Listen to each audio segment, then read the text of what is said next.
안녕하세요. 미술가 이목상입니다. 저는 미술가로 불려지기를 바랍니다. 우리가 촛불을 들었었잖아요. 근데 이제는 책을 들어야 된다라고 생각한 한 해였습니다. 서정시와 파일명 이게 서로 안 어울리잖아요. 그래서 관심을 가졌었는데 마침 또 시인이 저한테 보내주셔서 이걸 읽으면서 파일명 서정시라는 것이 무엇인지 그 뜻을 알게 됐어요. 소설이 글에 가깝다면 시인은 말에 가깝지 않는가. 시인은 육성으로 울림과 떨림이 더 깊고 넓은 그런 말을 하고 싶어하는 사람이 아닌가 이런 생각을 저는 하고 있거든요. 기저를 다시 한번 음미하면서 마침 제가 흑작업을 하다가 작품을 말이라는 주제를 가지고 하게 됐어요. 너무나 고통의 사회 현실 그것에 내던져졌던 시인이 이 아픈 지난 날들의 이런 것들을 끌어안고 대세김질하고 그걸 극복해내기 위해서 처절하게 분투한 그런 흔적이 여기 있어가지고 참 읽으면서 힘들었지만 또 한편 다 읽고 나니까 너무 제 자신도 정리되는 것 같은 그런 느낌을 받았던 시예요. 말을 공유한다는 것, 같은 말로 소통한다는 것, 그런 말이 있기에 서로가 서로를 이렇게 믿을 수도 있고 사랑할 수도 있고 이런 것들이 너무 좋은 것 같아요. 오랜만에 시집 정말 감동적으로 읽었습니다. 네, 오늘 두 번째 북벤저스 지난 2월에 출연하셨습니다. 화가 이목상 선생님이었는데요. 그때 저희 스튜디오에서 직접 그 인터뷰 하시면서 그림까지 그려주셨던 기억이 나고요. 지금 계속 감탄을 막 하시면서 저희 북벤저스들께서 그리고 북마스터께서 뭐가 그렇게 멋있으세요? 이목상 선생님께서 다들 너무 멋있다 그러시면서 보셨는데. 시와 소설을 구분한다는 거, 네. 글과 말로 비유한다는 거 엄청난 것 같아요. 네. 시는 말이고 소설은 글이다. 그러면서 이 시인의 의미를 다루었다는 게 원래 옛날에 시서화 삼절이라고 그러잖아요. 그래서 조선시대에 이른바 제대로 된 그 식자라고 한다면 네. 시서와 삼절이 훌륭해야 된다고 하는 건데 시를 쓰고 서, 문장을 해야 되고 화, 그림까지 쳐야 되는 이건데 이목상 선생님이 그러신 게 아닌가 생각이 드네요. 저는 이목상 화백을 옥상을 보다라는 책을 통해서 또 새롭게 접하게 됐어요. 이 책은 그동안 이목상 화백이 이제 작품 세계를 여러 사람들의 이제 눈으로 새롭게 조명한 책인데요. 거기에 보면 정말 뭐 문학평론가 고 황현산 선생부터 뭐 소설가 윤우명 선생까지 우리 문학의 뇌로라는 사람들이 이 그림에 대한 또 작품에 대한 얘기를 써놨거든요. 그래서 이목상 작품 세계를 이해하는데 그 책이 상당히 도움이 되고요. 또 무엇보다 이목상 선생이 본인을 나는 화백이라기보다는 실은 소셜 디자이너, 사회 연출가다라고 얘기한 부분이 저한테는 좀 인상 깊었어요. 네. 그 챕터 중에 내가 쓴 게 있는데 그건 못 봤어요. 아니 근데 왜 언급을 안 하셨어요? 언급할까 말까 하다가 눈빛이 아까 왔는데 제가 그래서 뭐라고 얘기를 했냐 하면 민중미술 뭐 이렇게 이제 이목상 선생님을 표현을 하세요. 그런데 이제 민중이라는 게 워낙 다양하고 또 특정 시기만 한정된 거니까 이목상을 설명하려면 무엇을 해야 될까? 시대와 소통하고 사회와 소통한다. 그래서 소통미술이라고 자기의 브랜드를 만들어도 좋겠다라고 얘기를 했었던 챕터가 있어요. 맞아요. 그래서 옥상을 보다에 보면은 정말 이목상이야말로 시대와 사회와 제대로 소통하는 미술가구나라는 생각을 했으니까 그것도 한번 살펴보시기 바랍니다. 그러니까 제가 얘기 안 하면 또 이렇게 직접 하시니까 꼭 읽어보십시오. 네. 아니 직접 말해주시니까 더 정확하게 와닿네요.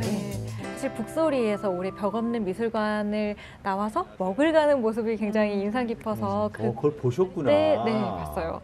그래서 그때 알게 됐는데 사실은 어떤 억압되었던 그 시대에 그 시대상을 굉장히 표현하고 거기서 분노와 절망을 이야기하고 또 그거 또 한편으로는 희망에 대해서 또 얘기하잖아요. 근데 저희는 사실 표현의 자유의 시대에 살다 보니까 사실 이런 부분들이 어떻게 보면 공감이 안 될 수도 있고 사실 굉장히 먼 얘기 같기도 한데 그 북소리에 나오고 나서 제가 그 촛불광장을 다루셨던 그 작품을 보면서 광화문의 서. 네. 그 작품을 보면서 아 이거는 굉장히 세대를 뛰어넘는 공동체에 대해서 얘기하는구나. 우리 모든 세대가 공감할 수 있는 이야기를 하시는구나라는 생각이 들었어요. 네.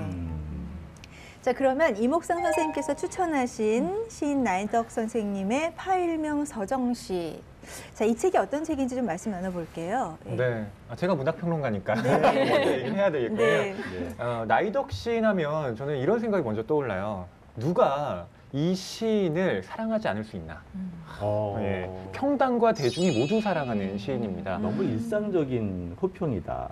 그래요? 근데 너무 진짜로 과찬이다. 그래요. 제가 거짓말하는 게 아니라 평단만 사랑하면 평단만 그렇지. 좋다고 할 텐데 인기도 많으시고 상도 많이 받으시고 하여튼 그 작품성과 이 대중성을 모두 갖추신 분인데요. 근데 이 파일명 서정 씨가 이제 어떻게 붙은 제목이냐 하면 이 냉전 시기에 구 동독에서 라이너 쿤체라고 하는 그 시인을 감시할 때 그 자료명이 파일명 서정 씨였던 거예요. 그러니까 땡네임 리릭이라고 해서 그래서 거기에 보면 뭐 이 시인이 뭐 했고 이런 것들이 시시콜콜하게 적혀 있는데 어떻게 보면 그건 문학에 대한 또 사람에 대한 검열이잖아요. 그것 자체를 지금 우리 시대에 투영시켜서 이른바 블랙리스트 또 여러 가지 사회에 이제 있었던 문제들을 이 시들로 표현한 게 바로 이 파일명 서정시입니다. 맞아요. 그게 대표시예요? 아니면은 그 시집 전체의 그 이름이에요? 그러니까 이게 그 표제작인 거죠. 표제작. 그렇죠. 그럼 우리 표제작을 한번 낭송해 주시면 어때요? 네, 네. 제가 좀 기니까 네. 발췌해서 읽어보도록 네. 하겠습니다. 네. 그들은 서정시라는 파일 속에 글을 가두었다. 서정시마저 불온한 것으로 믿으려 했기에 파일에는 가령 이런 것들이 들어있었을 것이다. 머리카락 한 줌, 손톱 몇 조각, 한쪽 귀퉁이가 해진 손수건. 물론 그의 서정시들과 함께 그들은 이런 것조차 기록해 두었을 것이다. 화단에 심은 알뿌리가 무엇인지, 다른 나라에서 온 편지가 몇 통인지, 숲에서 집박이와 어떤 대화를 나누었는지, 이 사랑의 나날 중에 대체 무엇이 불온하단 말인가. 그들이 두려워한 것은 그가 사람의 마음을 열 수 있는 말을 가졌다는 것. 파일명 서정시에서 풀려난 서정시들은 이제 빛을 받으며 고요히 반짝인다. 그 지금 그 이진숙 북밴께서 광주에서 서점하시잖아요. 네네.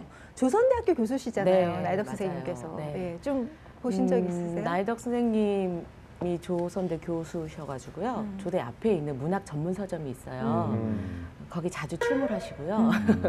또 광주 지역에 있는 책방들이 이렇게 무슨 행사를 하거나 모임을 하면 꼭 참여해 주시고 뒤풀이로 쏴주시고 예. 네. 훌륭하시네요. 네. 뒷부리를 쏘시다. 얼마 전에 네. 얼마 전에 이 파일명 서정시 출간 기념 그 낭송회도 있었는데요. 직접 시를 읽어주시고 거기에 따라서 어떻게 이 시를 내가 쓰게 됐는지 또 말해주시고 이게 거의 과장해서 밤새도록 진행됐다고. 그러니까 나이덕 시인만 읽으신 게 아니라 거기에 같이 참여했던 젊은 시인들도 또 시를 읽고 문학을 공부하는 대학생 친구들도 또 시를 읽고 막 이러면서 아주 엄청난 시간이었었다고 그 네. 책방지기께서 엄청 자랑을 하시더라고요. 저는 에세이, 여행 에세이를 쓰시고 나서 인터뷰를 했거든요, 올해. 근데 정말 깜짝 놀란 게 시인이신데 이렇게 말씀을 조리 있게 논리적으로 하시는 시인을 처음 만났어요. 물론 맞아, 교수님이시니까 맞아. 당연히 그러시겠지라는 교수가 다 전제를 그렇진 않아요. 예. 네. 처음이라 그러시면 그동안 만났던 시인들이 굉장히 아니, 슬퍼하겠네요. 어느 오늘 좀 분위기가 이상해요. 그러니까 의외로 제가 아나운서지만 주어와 수어가 잘 맞아떨어지는 말을 제대로 하지 못하거든요. 맞아요. 예. 근데 저는 제가 들으면서 놀랍다 할 맞아. 정도로 주술 관계가 정말 맞아떨어지면서 얼마나 또 말씀을 자분자분해 또. 예, 해주셔서 제가 감탄하면서 들었던 기억이 나요. 예. 저는 그 전에 그 모바일 어플리케이션을 하면서 책의 구절을 가지고 감정을 분류하는 작업들을 해봤어요. 근데 이게 문학이나 시 같은 경우는 전혀 안 되는 거예요. 왜냐면 지금 이 시집도 서정시라는 제목답게 언어나 단어가 굉장히 아름답거든요. 근데 그걸 읽으면서도 내 머릿속에 그려지는 심상은 굉장히 고통스럽고 아프고 뭐 이런 심상이 맞아요. 떠올랐어요. 그러니까 이 아름다운 언어를 가지고 그런 심상을 만들어내는 게 이게 정말 어떤 시의 묘미가 아닌가 그런 생각을 했고 또 아까 말씀해 주신 것처럼 그런 고통을 아름다운 시로 만들어내기까지 자기 안에서 그 굉장한 고통이나 그렇죠. 이런 네, 성찰 같은 걸 많이 하고 나왔지 않았을까라는 걸 생각하니까 저도 정말 읽는 내내 먹먹하고 힘들었던 네, 그런 네, 기분이 들었어요. 네.